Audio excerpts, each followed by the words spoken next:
So hello and welcome everybody again to today's webcast. So Ranger4's DevOps Transformational Solutions and Services. So my name is Ryan Dobson. I'm a DevOpsologist at Ranger4, together joined with Helen. Hello, Helen. Hello, Ryan, and hello everybody on the call today. So just a bit of housekeeping again. So if you do have any questions, please do type them in the questions or chat box in your window, and we will endeavour to answer them at the end of today's webcast. Again, the webcast is being recorded, so we will be sending over the recording after the webcast, so you can listen in again and share. Feel free to share with your colleagues. So let's get started then. So what we're here to talk about today, if I can press next. So here at Ranger4, we talk about 3 key ways in order to start your DevOps transformational journey. So those 3 ways would be explore, educate, and evolve. So first off, we're going to be looking through the explore area. I'm going to be discussing current states, future states, and defining roadmaps to reach you, to take you to that DevOps nirvana. So as most of you probably very well know, that moving your organization to a state of change can be rather difficult. We've experienced a lot at Ranger4, a lot of customers that we work with, which there are a lot of bottlenecks, whether that's technology based, organizational based, or people based. But our Ranger4 was created and developed to help encourage and to take people on that journey. So we are here to help. So as I mentioned, so DevOps Evolution Services split into 3 key areas. So we like to start off by exploring organizations, sort of levels of maturity to start with, and we'll get much more into this in just a moment. But in order to reach somewhere, you need to understand where you are, so to help baseline current states and visualize future states. A key way of getting there, and also we provide DevOps liftoff workshops around that to help facilitate and to spread the word of DevOps throughout the organisation and to assist on that journey. So let's just get moving. We'll come back to this page just at the end. So just a little bit of a note on sort of why do DevOps. Sometimes it can still be seen as a bit of a buzzword out in the market, but the stats that you see on your screen are from the 2016 Puppet Labs report. A lot of you on the webcast might be fully aware and have probably read this report in the past few months. But what this merely states is that high-performing organisations are decisively outperforming their lower-performing peers. So as you can see here, 200 times more frequent deployments, 24 times faster recovery from failures, 3 times lower change rate failures, and 2,555 times shorter lead times. So as you probably agree that there's probably not many more reasons why not to move into DevOps. Helen, do you have anything to add on that? So I think the survey is currently running for the 2017 State of DevOps report, and this one must have been the 4th or 5th. Yeah, they're really, really valuable resources to help understand how DevOps is maturing over time, and most importantly, why you would want to do it. So what your organisation could hope for in terms of benefits. And I think we'll touch back onto the State of DevOps report in a minute when we talk about one of the approaches to our assessments. We shall. So again, just covering off sort of what the benefits of DevOps are. I mean, you can see here, put them into nice green boxes. So going lean, competitive risk, automation, value realization, rework, and downtime are sort of the 6 key areas that we look at when we're talking about DevOps. Helen, you did a recent webcast recently on DevOps is merely continuous improvement. So for us, we definitely see DevOps as covering the entire business, not just technology nowadays. So many areas to focus on. So just moving forward. So when we start to look at the explore area in Ranger4's evolution services, so DevOps assessment is a key sort of stepping stone in order to starting your journey. As I mentioned before, in order to understand where you need to go, you first need to understand where you are. So a DevOps assessment, why do it? So it's important, as I keep saying, to understand where you actually are on your current journey, how to compare those capabilities and best practices across the enterprise, receiving clear practical guidance on priority areas for improvement, removing constraints, make productivity improvements, and reassess where success and evolve. So this is sort of the DevOps loop as we understand it. The idea, coming from an idea through to realizing its actual potential in the business. Helen, feel free to jump in as and when if I start to ramble and get carried away. Yeah, I mean, it's kind of a representation of DevOps loop, isn't it? I think it's what it was saying is that DevOps is very much a continuous improvement life cycle. So when you do a DevOps assessment, we recommend that you don't think of it as a one-off thing that you're just going to perform and then that's it. You really need to think of it as something that will have outputs and actions for you to take, and that you want to remeasure yourself against the success of those outputs and actions at a later date, to know that you're moving up the maturity scales. And I think Ryan's going to show us some of the maturity matrices we use when we're doing assessment in a few moments. Indeed, we will. So there's actually sort of two key areas that we focus on when doing assessment. So obviously we work with all different size organisations. So there's two key parts to the assessment itself. So one area is the physical assessment. So it's actually a series of 12 sort of conversations with different areas of the business. Again, business and technology. It's important to get that understanding from all areas of the business. Obviously, everyone has different points of view, different understanding of their areas. So it's important to understand the collaboration and interaction of each areas and where they exactly are. So we do kick this off with a leadership vision workshop. So this is a day where we would come on site. Helen typically leads these workshops. So this is just to understand what is covered, what is covered in the actual assessment itself, but also to understand what the desired future state is of your organisation. You know, what we aiming for on the outcomes of a DevOps transformation. So that's the physical assessment. Now, obviously, larger organisations, we understand the sort of time and physical constraints of organising a series of interviews. Just to reiterate, actually, it doesn't just have to be 12. So we obviously for larger organisations, we can come on site for longer and reach more areas. But obviously, with the physical constraints, we do and have developed alongside Dora, who's Jean, Kim, Jez Humble, and Nicole. Can't remember it. Pulsgren. So yeah, basically the team behind the State of DevOps report. So as I said earlier, we'd be coming back to the State of DevOps report. So that team are responsible for producing the Puppet Labs report, and they've taken that data that they've collected from the sort of 20,000 odd survey respondents across 2,000 organisations over the last 4 or 5 years, and they've created an electronic assessment. So as Ryan was just explaining, a physical assessment is always constrained by the number of 45-minute conversations that we can have in a period of time, and the standardised assessment approach has about a day and a half of those conversations in it, so around 12. As Ryan just explained, the first day is kicked off by the leadership vision workshop, which is typically a couple of hours with, if you like, the project stakeholders or the leadership team, and then we do a briefing. Basically, we did this for years, and then people said, for the people participating, and we often used to call them interviewees, but we're kind of uncomfortable with that term because we're not really interviewing them. We're having a conversation with them about what their life is like in that organisation, and how work is received, and ideas are acted upon, and various different things.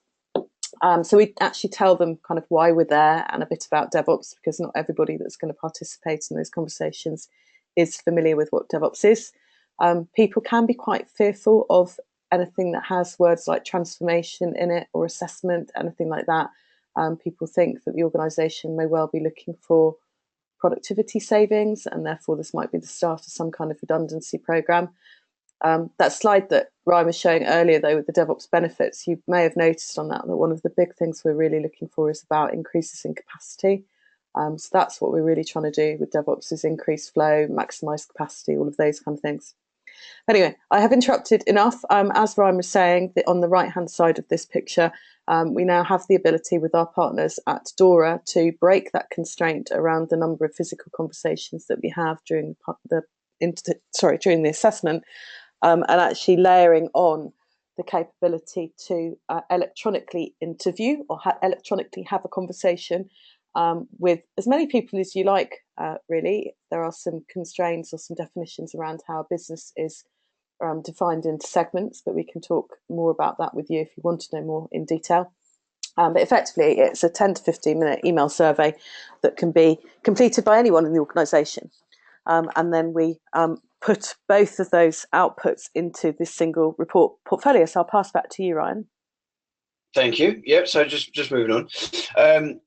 So DevOps Discovery, as we keep mentioning, the most important thing to baseline current state. So the whole point of the survey and the interviews is to get a really good, deep understanding of the current processes that are involved in sort of releasing features into sort of business processes.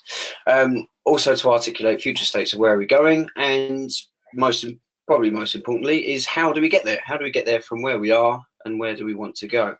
So just moving forward, so we alluded to a maturity sort of index, maturity matrix. So just to sort of simplify and to put into layman's terms, these are sort of typical brackets of maturity that we can see in organisations around the country and around the world. So I won't talk through all of them, but as you can see, sort of first ladder, not started DevOps at all, still working on outages, still have war rooms, very, very much of blame culture.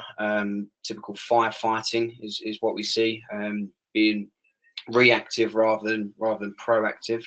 And obviously still dealing with a lot of delays and defects. So where do we want to be? So moving up that ladder, so looking at number 5, optimizing DevOps. So DevOps is done. We're measuring the idea. We can see the real value that a new feature has. We can see value of business ideas actually in play, using key KPIs and key metrics. And we have full visibility of the software development lifecycle. Everyone's working in tandem and everyone's happy, I think is most importantly. So I'm just going to go into a little bit deeper of what these matrix actually look like. But first, it's important to understand sort of how we do look at it and what we're coming from. So a lot of you are probably familiar with the CALMS acronym. Those who are not, so C stands for culture, automation, lean, metrics, and sharing. So this was actually keyed by a person called John Willis, I believe. So we find using CALMS quite a good way of articulating what DevOps really means, especially to sometimes the business side, because DevOps can sometimes and still is seen as more of a technical term. What we found is using the CALMS acronym, it covers a much broader range of what DevOps really means. So just delving into a little bit more of this. So this is a DevOps values matrix. So as you can see across the top, you've got culture, automation, lean, measurement, and sharing. Along the side is the initial ladder that we see from a previous slide. So what we actually provide after the assessment's completed, when we actually come back on the site, after we've done the interviews, after we've written the report, we'll come back on site and present back to the business. And what it enables us to do is to highlight exactly where your organisation is in each area of the CALMS matrix. Helen, feel free to jump in as and when. Alongside that, so we also take a look at obviously a much more deeper technical level. So again, moving away from CALMS, more tooling focused, more technology focused. This is a continuous delivery maturity matrix. So again, along the top, what you can see, build management, continuous integration, environments deployment, release management, compliance, testing, and data management. So again, it just enables us to visualize exactly where that organization is on the path towards a DevOps nirvana. So I'll just take some sort of just some examples here. So starting at the bottom, very regressive, unpredictable, poorly controlled, and very reactive. So again, a typical thing you might see is a lot of firefighting going on, dealing with problems rather than looking at future features. Moving up the scale, a lot more optimizing, a lot more focus on process improvement. So this is where we actually we're finding time to make time is important. Some of you might be aware, I think it's Google that have the 20% of the week focused on pure improvement and innovation. So I know that's can be seen as tough to get to, but very, very achievable. Helen, did you want to add anything on this bit? No, I think other than to say no, and then I start to talk. Other than this, these are just a couple of examples of some of the matrices that we use. As Ryan said, part of the reason for these is we plot people's current maturity. And like with any of these matrices, it's not always possible to exactly plot somebody. They may be straddling a couple of the different levels. But the purpose of it is to give us that baseline, but it also helps us articulate the steps that need to be taken to move up the maturity scale. So it helps us with that visualization and articulation of the future state and the development of the transformational or evolutionary journey to utopia or nirvana, whichever term you particularly prefer. Indeed. So one of the outputs actually of especially the DORA assessment, so the enterprise level assessment that we do provide, will provide you something like this. So what we can see here is it's a comparison of different business units throughout the entire organization. So yellow being metrics, orange culture, green process, and blue technical. So you can actually compare and see different areas within the business that might be sort of much more towards the DevOps nirvana spectrum than others, but it also gives you a baseline to see where you are in terms of the business. I think a good takeaway from this, if you do have areas that are much higher up the scale, it allows you to understand, or maybe will allow you to maybe mimic some of the processes that they already have in place. Again, we talk. Yeah. The assessment's not all about finding out all the bad stuff. It is also about finding out the good stuff or the best practices that can be shared across an organisation. Indeed, yeah.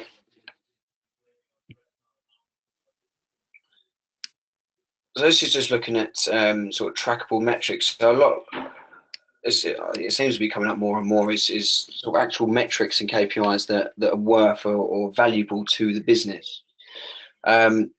So what, as part of the matrix index, what we actually can provide is a individual number based on where you sit in all those different matrices. So do you want me to talk a little bit more about the DMI? Yeah, please.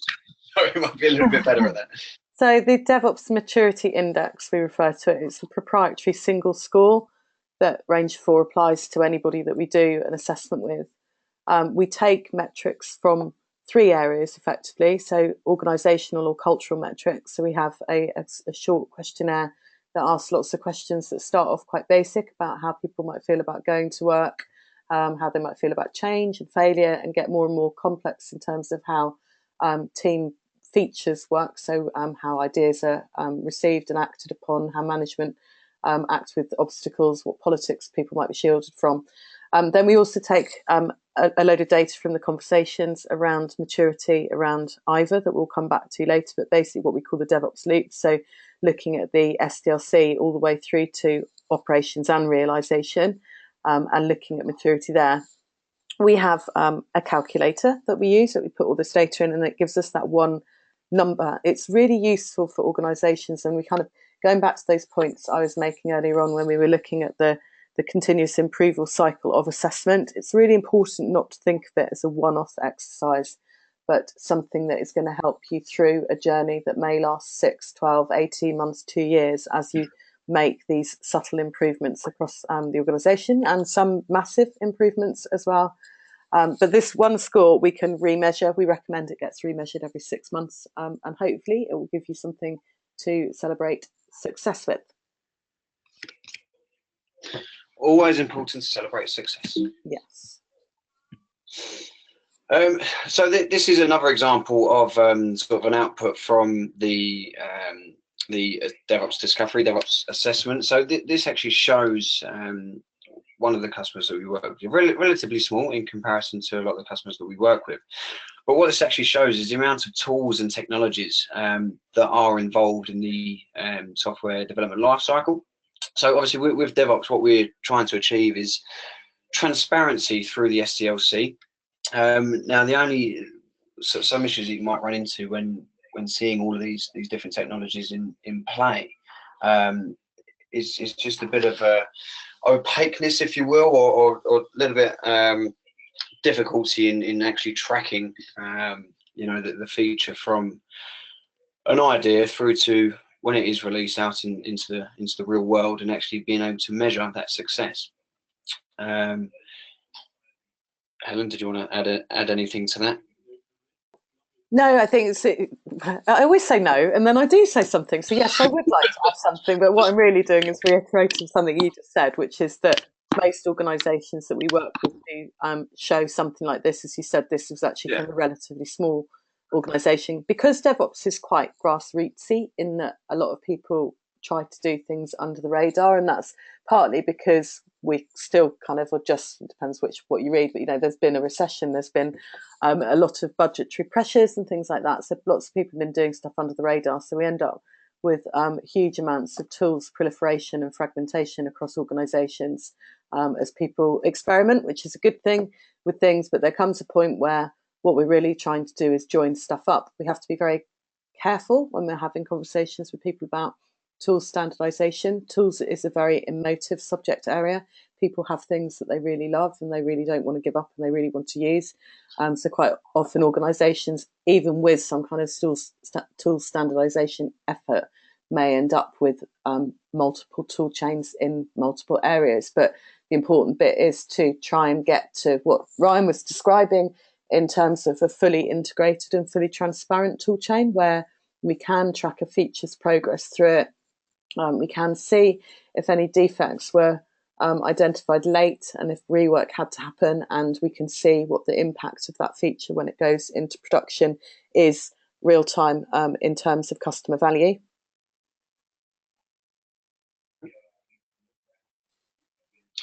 Helen, you might be a little bit better at explaining this as well than I am. Yeah, I mean, this is just an example of another output from the typical assessment that we do. So what you're seeing here is us representing the transformation program as a number of sprints. So obviously Agile is a big part of what we do when we do DevOps. So here we're representing various changes.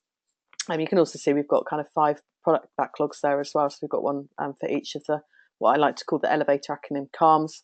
And then on top of this, and we haven't included in this presentation, we also have things like some milestone reports, so where we're expecting the needle to move on those maturity matrices. So that's essentially what that is. So that just to summarise, actually, so that's pretty much DevOps Discovery, DevOps Assessment in a nutshell. I think the important things to take away from that is it is a sort of short-term engagement initially, but it's there to, 1, baseline your current state, 2, to map your future state, but most importantly is in order to provide you back with a long-term transformational plan. So again, it's not all bad information that comes back. We're not just pointing fingers, but it's important to realize what success is already happening in the business, but to also see things that can be tackled almost instantly, low-hanging fruits. What things can you focus on in the next sort of the first couple of weeks of a transformation plan, and where can you start to see key improvements? So moving on from that is looking at DevOps metrics. What does it mean? What are some key things that you can actually measure along your transformational journey? What KPIs can you put in place to measure success? And also we're going to be talking about value stream mapping as one of the lean tools that we use to allow that. So those of you that have listened into a few webcasts or watched Helen talk, you would have noticed the emerging DevOps Superpattern. So originally we used to talk about the harmonious polygamous marriage of Agile, ITSM, and Lean that make up DevOps. DevOps is obviously an evolving word. It's an evolving meaning, and it has come to take in a lot more than just the technology. So as we look at it here, obviously we've still got Agile in there, we've still got Lean, we've still got ITSM, but now we're starting to talk about holacracy, the flattening of hierarchies, working in sort of cross-functional teams, peer reviews, everyone working together for the sake of the larger goal. Learning, so learning in the organizations, taking experiential learning, for example, how does training affect improvements longer term. Safety culture, so obviously the faster we're moving now in a world of DevOps and automation, how do we sort of mitigate risk early on, like, for example, building security in earlier into the software development lifecycle, building testing in sooner as well, and also the theory of constraints. So looking at where our bottlenecks are, what is the sort of key thing that might be holding us back? What does that mean? Helen, anything to add on that slide? I know this is a great slide that you've been working on. So it is my current topic of interest, but no, nicely done. You covered everything there. Thank you. So when we're going to be looking at value stream mapping, as I mentioned, so this obviously fits into the Lean area of DevOps. So those of you that have heard value stream mapping, I think it was Toyota, wasn't it, Helen, that first coined value stream mapping come from Toyota? Lean certainly came from Toyota, yes. And value stream mapping was part of that?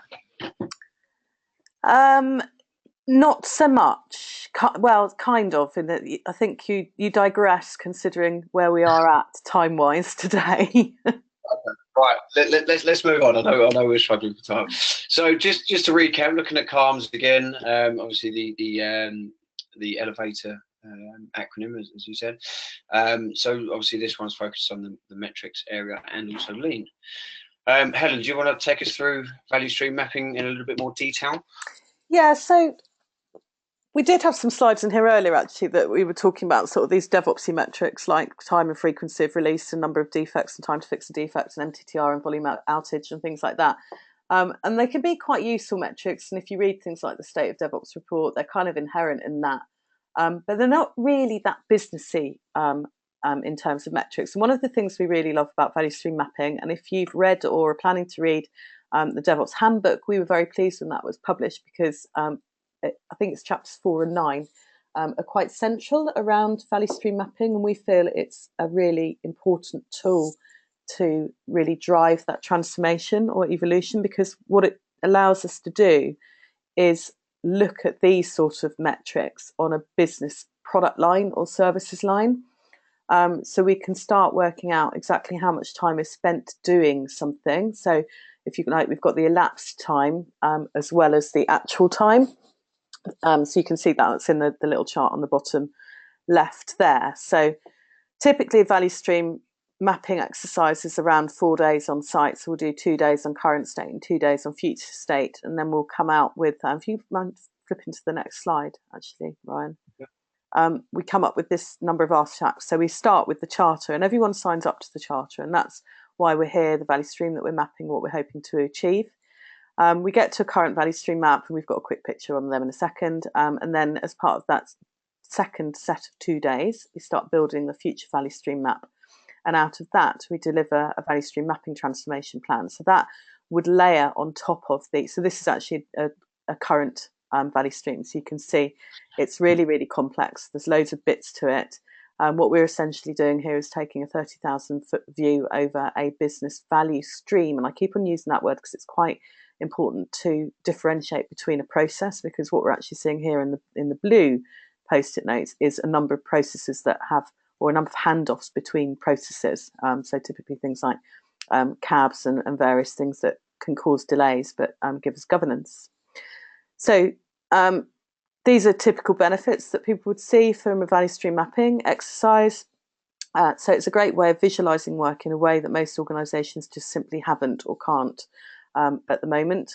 We find things like the amount of people that we're signing off a business case. So that's a relatively small size of business case for this organization, with a huge amount of their organization getting involved just with signing it off, and an even huge amount of the organization getting involved in delivery.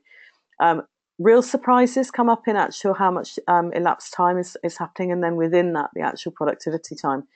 And then we also look, and I think it's not on the next slide, but we also look for a third metric that's very important when we do value stream mapping, which is basically the amount of complete and accurate, so C versus A, so the amount of work that's going downstream that is right. So again, we're looking for waste in terms of rework in the same way that we often, when we're looking at things like technical debt, we're looking for the consequence of technical debt in terms of unplanned work. So as Ryan was about to say, this is an area that we can help you. We feel very much at Ranger4, our philosophy is around change coming from within. So as you'll have noticed through the presentation today, and we've still got a bit to do, but what we're really trying to do is help you change yourselves. So we're not going to try and push in a team of 12 Ranger4 people to build your tool chain for 6 months and then leave. What we're trying to do is help you identify the ways that you can make change and then give you tools that can help you do that. So we can help you facilitate value stream mapping exercises, and we can coach you to perform value stream mapping exercises yourself, because what typically happens is someone maps one and then realizes there's lots more that they want to map to. So where do we go next? So moving on, so that was the explore area. So now we're on to educate. So what I'd like to talk about now, this is just a nice picture that I found. All those DevOps Jedis out in the world. I thought it was quite a good picture to have in, just based on training and learning. So this is Bloom's taxonomy. So some of you might be familiar with Bloom's taxonomy. It's basically the way we describe the depth of the learning experience. So we're going to cover two things coming up. One of them is the courses that we deliver in partnership with the DevOps Institute, of which we sit on the board of regents. So DevOps Institute basically governs and prescribes all the different certifications in the DevOps world. We'll cover off the DevOps Foundation one in a moment, but they also cover sort of agile service management, agile process owners, and also delve into a little bit more into test engineer and continuous delivery architects, and so on and so forth. But just back to the this slide. So what we're actually looking at is how do we move people up, and what levels of learning can be achieved. So as I said, classroom-based learning typically sits on levels 1 to 2. So understanding the knowledge learned and then demonstrating and understanding the facts. Moving forward, so just want to cover off the DevOps Foundation course just slightly. So all of the courses that we provide at Ranger4 are all geared towards, like Helen alluded to, is providing your employees, yourselves, with the power to take that knowledge back and to grow DevOps within your own organization. So the DevOps Foundation course we'd always recommend starting off with. This is very much a high level sort of overview of what DevOps really means, what the processes are, what the methodologies are. We take a look at sort of Kanban, for example. We do take a little look at sort of building tool chains, but not focus so much on it. It's much more looking at, again, CARMs, for example. We do look at value stream mapping. Again, it's there to empower somebody to then be that DevOps change manager back in the organization, and to help sort of spread the word and take DevOps throughout. Again, this is 2 days, just worth covering off actually. So we do hold public scheduled courses. So our next one's actually on the 23rd and 24th of May that we hold in central London in our offices. We do provide these on site, providing there's 4 or more students. Have to do that anywhere that needs be to time that suits you. Helen, this is one of your customers, isn't it? Came on one of the courses, I think, last year, a couple of years ago now. Quite a while ago, actually. It was a private course that we delivered with them in Switzerland. But yes, Agron had some nice things to say, so they enjoyed the course. It was quite exciting at some points. So we had the first break on the first morning, just after we were covering the topic about never letting a known defect pass downstream. There was an incident, and I was invited to observe the warren, and it was caused by a known defect being passed downstream. So yeah, that was great. See it in action. Yeah. So that was the DevOps Foundation course. So something that we released last year that's actually proven to be extremely popular and extremely beneficial is the Phoenix Project DevOps simulation game. So those of you that are aware of the Phoenix Project, or those of you that are not, should I say, so the Phoenix Project is it's a novel, and it's based on it's based on the Lean book, isn't it? But it's basically, kind of a long story short, it's the story of an organisation that are falling behind in competitiveness. Their share prices are dropping, and their close competitors are taking them over in all ways. It follows a guy called Beal, who is newly promoted to the CIO role, and it follows him as he takes his journey through sort of transforming his own company into a much more DevOps way of working. You follow him as he sort of uncovers all the problems going on in the IT organisation, realises that there's just far too much work to be handled. On top of that, he needs to deliver the Phoenix project, which is going to totally change the business and to accelerate them in the markets. But it just follows his journey on discovery of understanding the three ways of DevOps. And overall, it does finish quite well, actually, but it's quite tough to get through the middle. The ending way. No. I'm just saying it ends well. It ends well. It's worth. Spoiler alert. There can be some moments where it's not wise to read before you go to bed, because it's a lot of issues come up. We get a lot of people telling us they feel that they're living in the Phoenix project. So so we designed a game with some of our Dutch partners, Gaming Works, who you may be familiar with as the designers of several other games like Apollo and Grab a Pizza. And we co-designed this with them. So it's a card-based simulation. It's obviously business simulation. It's what we call serious play.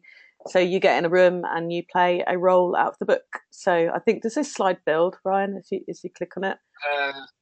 So yeah, what you're seeing here is just some of the cards as examples of the things that you'd be playing with in the game. And then this is just showing you that in your roles, you basically take the cards and you put them on your work areas, and you can do things like train each other and all sorts of various different things. Don't want to give too much away, but there's some sort of some checksums in the top right for the testers, and there's basic system requirements and infrastructure needs that need to be covered as well. I just think it's really important, actually, because I've had a few customers ask this in the past. It's the best thing about this game, in my eyes, is the fact that you can have people attend from both the business and technology. So during the game, there's 12 different roles. Somebody will play the CIO, somebody will play HR, somebody will play retail operations, infrastructure, application development, and so on and so forth. It's a brilliant way for everyone in the business to actually understand different roles, but also to sort of have a higher level overview of exactly what happens in the entire sort of SDLC. We did one the other day at a customer, and it's just brilliant to see, people that typically sit on the business side had no real idea what development really do on a day-to-day, but it was great for them to sort of start to understand and to see the issues and how they might start to help each other, which was good to see. Mm-hmm. So Auto Trader were one of the first companies to do this. One of the quotes that he had, they're 7 years ahead, been through all the aspects of the simulation before. If they had done that simulation 7 years ago, they probably would have made bigger steps in their journey. So it's just nice to see that it's a lot of learning in the day, but it's developed in such a way that it's easy to understand and easy to put into real life situations. I think it's the big takeaway. So we did a recent webcast not too long ago on experiential learning. So just going back to Bloom's taxonomy charts with the light bulb. So what we see is the classroom-based training, so DevOps Foundation course, the Agile training that we provide. helps to give you that sort of theory understanding, gives you that knowledge and sort of learning. But what the DevOps the Phoenix Project game does is allows you to put that learning into practice and to see that in a real life situation. So one thing that's really worked well with a lot of customers this year is to combine the two.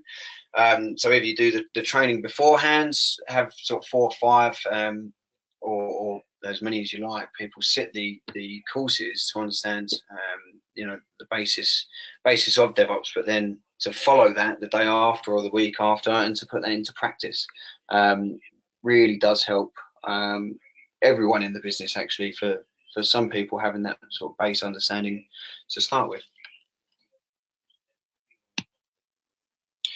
So we are coming to the end. So this is just to sort of reiterate sort of how Ranger4 go about a full sort of transformation solution, different organisations. So we do split it into 3 areas: explore, educate, involve. So explore is all about understanding where you currently are, to get an understanding of your current baseline, but also to understand exactly where you want to be, to put in the metrics into place, to start to look at sort of low-hanging fruits, quick wins, but also a much more longer planned journey to DevOps with measurable targets is probably the best way to explain it.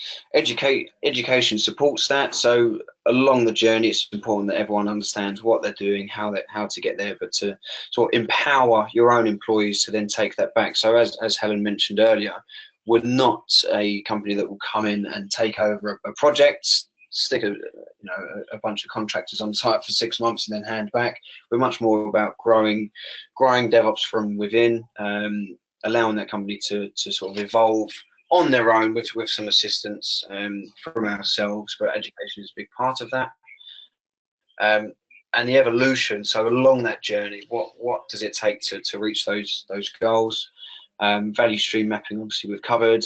We do provide coaching, so one-to-one coaching, classroom-based coaching, so all around agile, lean, holacracy, ITSM. And we do provide workshops. We've not covered workshops too much here. A typical one that we do is a lift-off workshop. So we do many of these week in, week out. It's a way of getting the DevOps message across to a wider audience in a short time. So typically we run workshops for 1 day, and we can cover DevOps as a whole. We do a metrics that matter workshop. We're doing Kanban workshops. So all of these are geared towards allowing businesses to grow from within, to take that DevOps journey upon themselves, and to reach where we want to go. Mm-hmm. So I think we're coming to the end of that. Helen, did you want to add anything at all? No, I think we're slightly over time, so I just pinged everybody to see if anybody's got any questions. I haven't seen any pop up. Does anybody have any specific questions about any of the content that we've covered today? Can't see any coming through. I can't see any.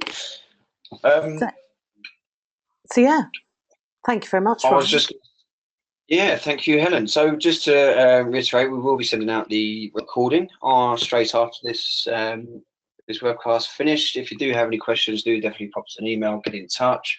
I'll be following up with people as well. But it'd be good to see you at some upcoming events. Always check out our webpage. New events, new webcasts, always coming up every day. So hopefully we should see you all soon. Thank you, everyone, and see you next time. Thanks, everyone. Goodbye for now. Bye.